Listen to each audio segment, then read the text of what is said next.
Hey, welcome back, math enthusiasts. In our last video, we covered even and odd numbers. And in this video, we're going to focus on ordinal numbers. Ordinal numbers, what is ordinal? Ordinal numbers show position in a series. They are first, second, third, fourth, fifth, sixth, seventh, eighth, ninth, tenth. We often use abbreviated forms for ordinal numbers, like this.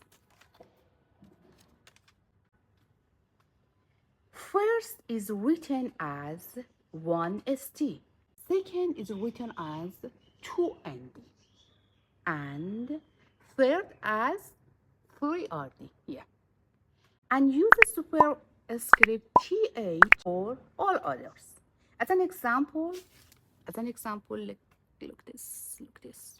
21st is the abbreviated form of 21st, and 2020 is the abbreviated form of 22nd.